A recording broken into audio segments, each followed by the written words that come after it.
Lembra que eu te falei daquela história do G? Do G da maçonaria? Quer falar disso antes? Quer falar Que a disso? gente fala só direto do... Vamos lá, vamos lá. Vamos lá? Eu falei da outra vez com vocês do arqueômetro. Tem o G aí? Tem o G aí? Ela tem aí, inclusive, pode colocar pelo arqueômetro primeiro, a foto do arqueômetro, do livro Arqueômetro, só para o pessoal saber do que a gente está falando. É esse primeiro livro de capa preta, com uma estrela dodecagramática. Isso aqui já dá para fazer um trava-língua, né? Soletrar, né? Dodecagramática. Dodecagramática. O arqueômetro foi uma descoberta de Saint-Yves d'Alveidre, que era um cabalista, um magista francês, marquês, né? E ele descobre aquilo que seria um alfabeto sagrado, que ele deu o nome de alfabeto adâmico. E eu mostro isso logo depois das estrelas aí, adiante, mas eu queria começar falando desse G da maçonaria, porque o lema da maçonaria, para quem... Eu não sou maçom, tá? Já vamos deixar claro isso. Nada contra, porque porque muitas pessoas podem perguntar, mas você é maçom? Não, eu estou falando dos meus estudos. Mas eu sou. Eu já sei que você é. O lema da maçonaria, da franco-maçonaria, porque a maçonaria nasce na França, maçom significa pedreiro, então vem lá o liberdade, igualdade e fraternidade. Esse lema não era simplesmente o lema da maçonaria, ele já era o lema da sinarquia. Eu até coloquei a capa de um livro aí, uma capa do Plínio Branco. Esse cara foi engenheiro aqui em São Paulo, da Prefeitura de São Paulo, antes do meu nascimento, inclusive. E esse livro aí é da década de 1960, tá? Se você olhar bem aí, ele vai ter alguma coisa, uma estrela embaixo, o Yévé dentro, mencionando o liberdade, igualdade e fraternidade. Dentro das descobertas, um dia eu estava num pós-ritual de ayahuasca e eu vi as letras montando no ar, igualzinho aquele filme Minority Report. Eu falo do meu sósia, né, do Tom Cruise. Montaram as letrinhas ali e eu vi a letra G. E quando eu entendi aquilo, eu falei, quer dizer, é só isso. Porque o pessoal fala do G, que seria o G de God, fala, então só seria Deus para os ingleses, norte-americanos, para os saxões, ou de Gadu, grande arquiteto do universo, seria para os brasileiros, portugueses, espanhóis, ou seria de God, desculpa, de gnose, que é conhecimento, ou de geometria sagrada. Gênio. Ou de gênio, mas veja, gênio, na verdade, era um processo de materialização de gênios astrais que faziam, tipo duendes e outros, né?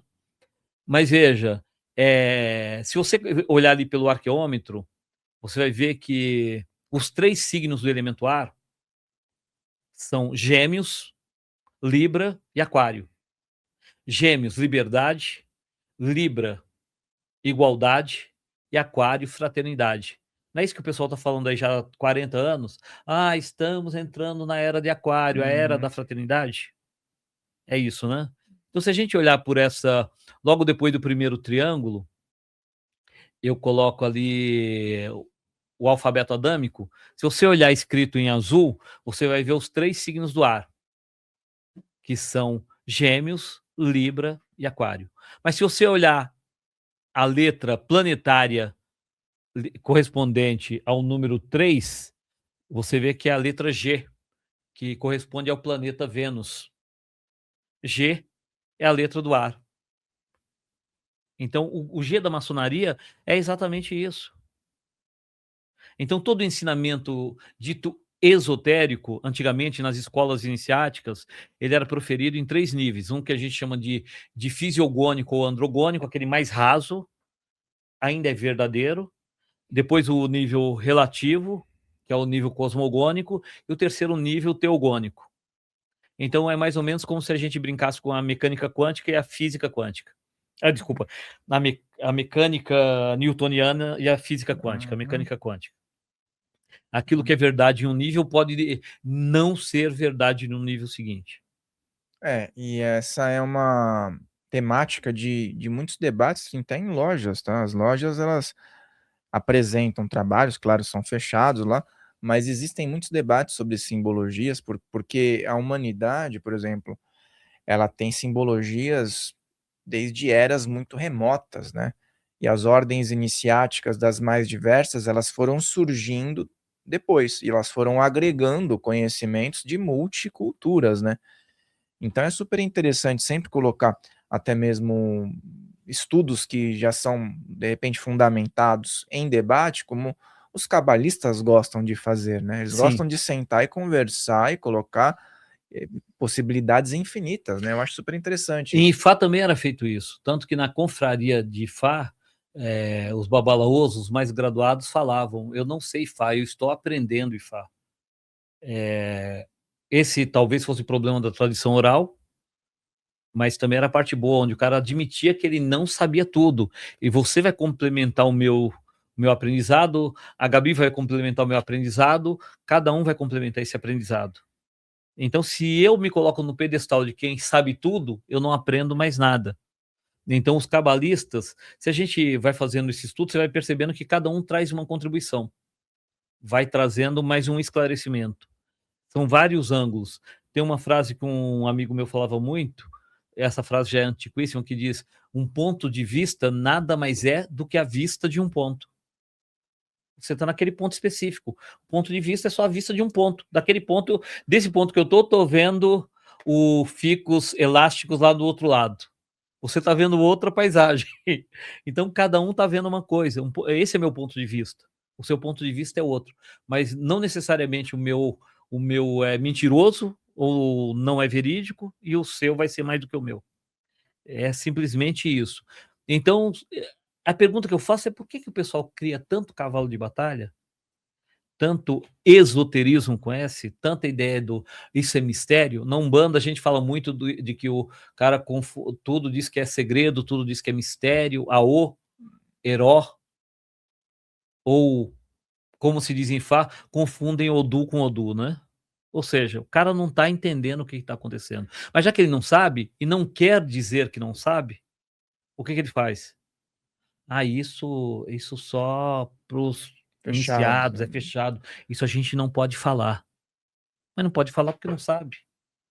Entendeu? Porque qual o grande problema de se dizer que o G da maçonaria é essa relação? E se a gente olhar, isso aqui cai em um outro véu, tá? Eu acho que a Gabi tem aí, tem um dos triângulos que tem um G dentro, de que eu mostro essa relação, né? Tem Vênus junto aqui, é Que isso? tem um G escrito Vênus. Depois continuo mostrando o arqueômetro, mostrando o símbolo da maçonaria, mostrando lá o alfabeto adâmico, né? No slide seguinte. E no outro a gente mostra, na questão sinárquica, a sinarquia era o governo perfeito. Não era um governo de disputas. Era um governo que a gente poderia dizer superior à democracia, porque não tinha um embate ou alguém contra nada. Porque se eu estou disputando com você, eu tenho 51% dos votos, você tem 49%, se eu ganhar ainda tem 49% torcendo contra. Uhum. Sinarquicamente, a gente quer que aquele que perdeu entenda: olha, nós estamos no mesmo barco agora, o processo é o mesmo. E você vai me ajudar a fazer esse governo. Então, isso é sinarquia. Alguns dizem que era utópico. Saint-Yves estava, na verdade, estudando isso. Então, o liberdade está ligado à ordem cultural, a fraternidade à ordem econômica e a igualdade à ordem jurídica. Só que aí nós temos um errinho linguístico, que eu falo de sempre, né? Que na verdade a palavra certa não seria igualdade, seria equidade. Porque igualdade é injustiça. Tratar os diferentes de maneira igual é injusto. Eu não posso tratar de maneira igual o cara que tem 1,5 m de altura e o que tem 2 metros. Eu não posso tratar de maneira igual o meu filho que tenha. Imagina eu com um filho de 5 anos e o outro de 15. Não posso. Eu tenho que tratar de maneira equilibrada, ou seja, equidade. Então, essa é a diferença. Tem sentido, porque às vezes uma pessoa tem uma necessidade diferente da outra, e são todos seres humanos, né? Sim. Então, por exemplo, uma criança precisa tomar uma quantidade de água por dia, um adulto outro, e tem adulto que precisa, O né? idoso outro. É. Então, isso é equidade. Então, nós vamos abastecer de acordo com cada um. O alimento é dado conforme a capacidade de absorção e a fome de cada um também, né? Isso entre outras coisas, mas vamos lá. Se você olhar essa roda astrológica, que são 2 slides para frente, eu boto uma roda ali dos signos. Para completar, também não sou astrólogo, tá? Só para facilitar a história. Se a gente olhar aí, a roda do ano astrológico, o ano astrológico é aquilo que a gente chama, cada mês astrológico tem 2.160 dias. Desculpa, 2.160 anos, que é o que chamam de eras, né? A era de peixes, desde Jesus até agora, 2.160 anos. Então, o que a gente fala que Jesus foi o Messias ou o avatar da era de peixes. Já estamos entrando na era de Aquários. Então, a gente vai ver que esse ano astrológico ele gira ao contrário da roda zodiacal. Já que ele está ao contrário, se a gente olhar por essa roda, você vai ver que nós começamos aqui na fraternidade, que seria uma nova ordem econômica, mas como a gente está falando de fraternidade, o que eu acredito de fato é que isso não vem dos governos, isso vem das pessoas, das ações sociais, do grau de consciência, daquilo que nós vamos fazer. E para chegar no outro do elemento ar, girando isso para trás, nós vamos para Libra, que antes disso vai vir a era de... Desculpa, eu falei, vem para... Se a gente tem Aquários, a gente vai para o contrário, que seria Capricórnio, e depois vamos para a era da igualdade, que seria a era de Libra, certo? Mas até aí a gente passa por Capricórnio, Sagitário e Escorpião. São em torno de 6.600 anos do final da era de Aquários. Então, quase 8.000 anos. Para chegar numa igualdade, a gente demora mais, numa equidade, a gente demora mais 8.000 anos quase. E depois, o mesmo tanto de tempo passando depois de Libra por Virgem, Leão e Câncer, para chegar na era de Gêmeos, na liberdade. Não é isso que a gente está buscando? Liberdade, que é a ordem cultural, a libertação do ciclo kármico. Então, a gente tem que sonhar um pouquinho mais baixo e ser mais prático, né? Vamos fazer a lição de casa, que é o do hoje. É fraternidade. É olhar para o outro sem julgamento. É isso que converge de novo com a pergunta que você fez inicial, de Ramatiz e da Umbanda. Olhar, não, no terreiro de Umbanda eu não vejo nenhuma entidade perguntando para a pessoa de que igreja que você é. Quer dizer, não, ele é de tal igreja, não pode ser atendido aqui não. Bom, eu em 40 e tantos anos nunca vi isso acontecer, não sei se você viu alguma vez. Não, também nunca vi, não. É um lugar que recebe de braços abertos, né? Bom, e deverias continuar assim, né? Eu acredito, né? É o que a gente acredita. Então, veja, então a gente tem que fazer essa lição de casa, que é a lição da fraternidade. Com a lição da fraternidade, a gente se gabarita para ir para as outras lições. Mas esse ciclo é longo. Mas tem que ser feita a lição. É uma lição diária, e essa questão do universalismo mesmo que você colocou, e as simbologias, por exemplo, até as que você colocou aqui, na Umbanda tem muita simbologia, os arquétipos, as linhas, né, as intersecções.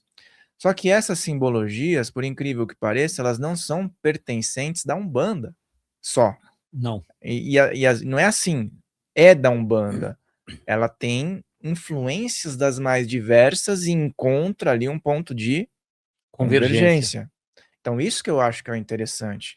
Você vê, no próprio, muitos vão falar contra, eu vou falar de novo do marco oficial da Umbanda, com o Caboclo das Sete Encruzilhadas, aquilo que é considerado oficial, Orixá Malé. Orixá Malé era um príncipe malaio,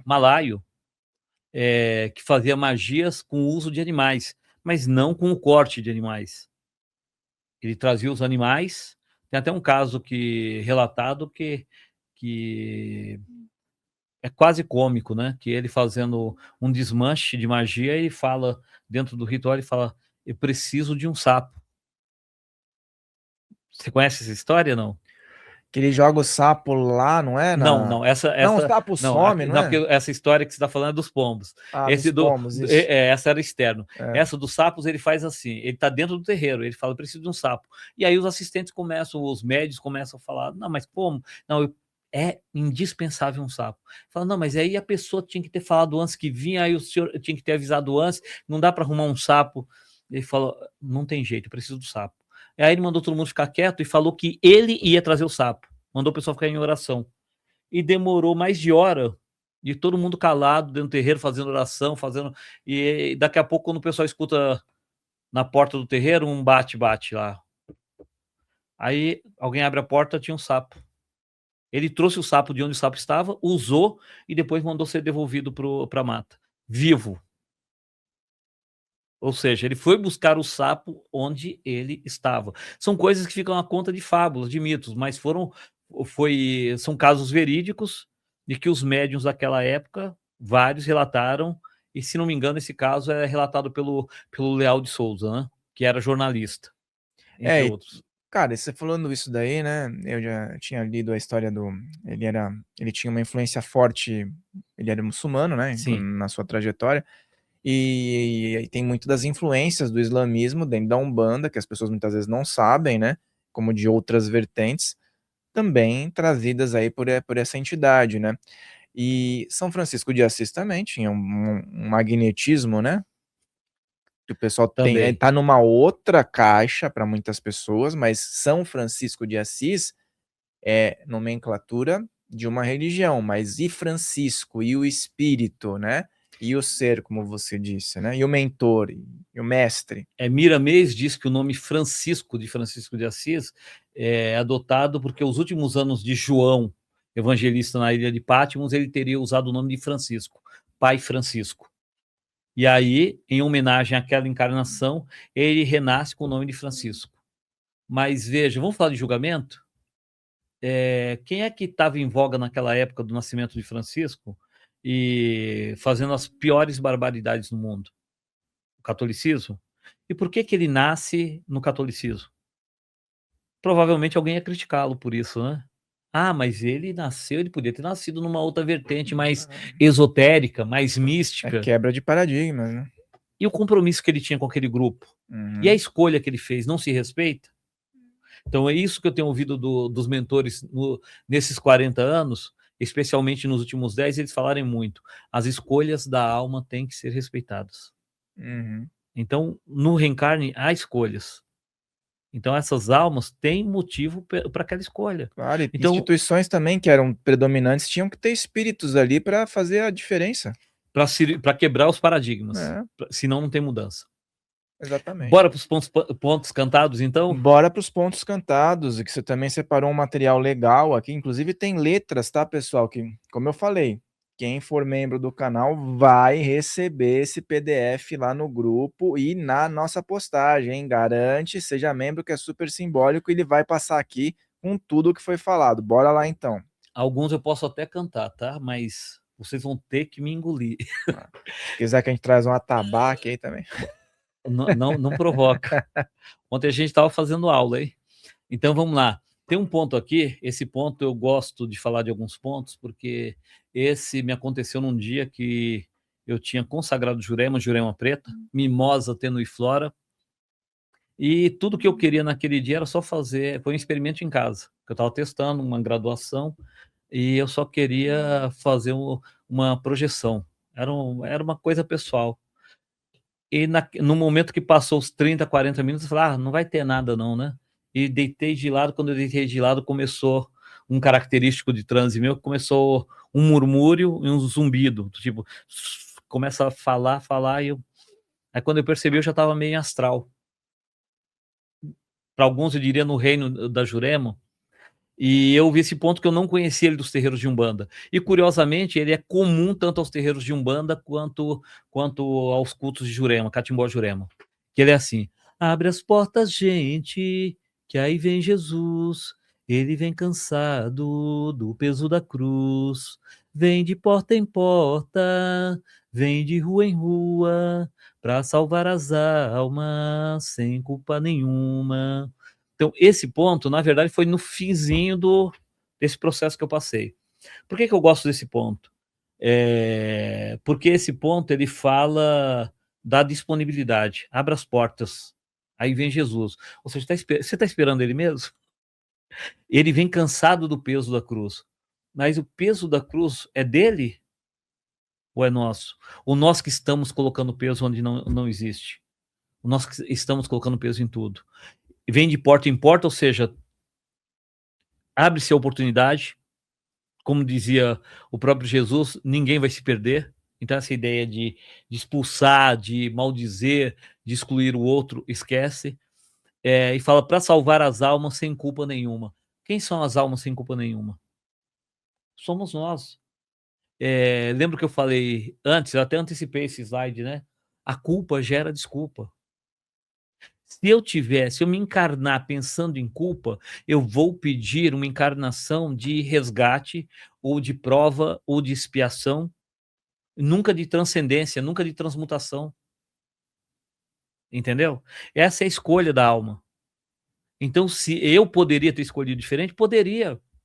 Mas você tem que ter essa lucidez para fazer isso.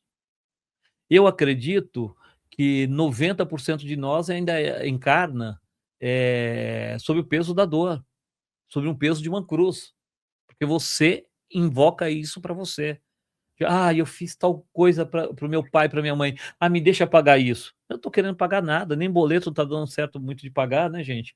Vou querer pagar mais alguma coisa. Me deixa sofrer. Me deixa, vamos fazer. Me deixa sofrer, é isso que as pessoas pedem. Eu quero sofrer isso. Não quero. Eu quero saber como eu posso fazer melhor isso daqui. Como é que eu posso transcender isso? Vamos ver se isso está na Bíblia, para quem gosta da Bíblia. Paulo de Tarso fala lá em Coríntios 13:13. Permanecem 3 virtudes: a fé, a esperança e o amor. Mas a maior delas é o amor. O próprio Paulo. Os espíritos traduziram isso como caridade, que eu não sei como é que foi essa mágica. Mas o mundo inteiro traduz como amor, tá? E ele fala, se eu falar a língua dos anjos, todas as línguas dos homens, e mesmo a língua dos anjos, e eu não tiver amor, eu nada sou. Então ele está falando de transmutação, de transcendência. E se a gente falar de iniciação, quem era Paulo de Tarso antes de ser Paulo de Tarso? Ele era Saulo. Por que ele troca o nome? Não parece a história dos nomes iniciáticos? Exatamente. Mas o engraçado também, só para a gente lembrar, é que, por exemplo, os espíritas, aqui no Brasil pelo menos, os espíritas da primeira hora, eles também trocavam de nome, né? Se não me engano, Bezerra de Menezes era irmão Max, que ele assinava os artigos. Kardec, o professor Hippolyte, ou Denisard Hippolyte, assinava Allan Kardec, que era o nome iniciático de uma encarnação provavelmente anterior a Jesus, como alguns dizem. É druida, né? Isso.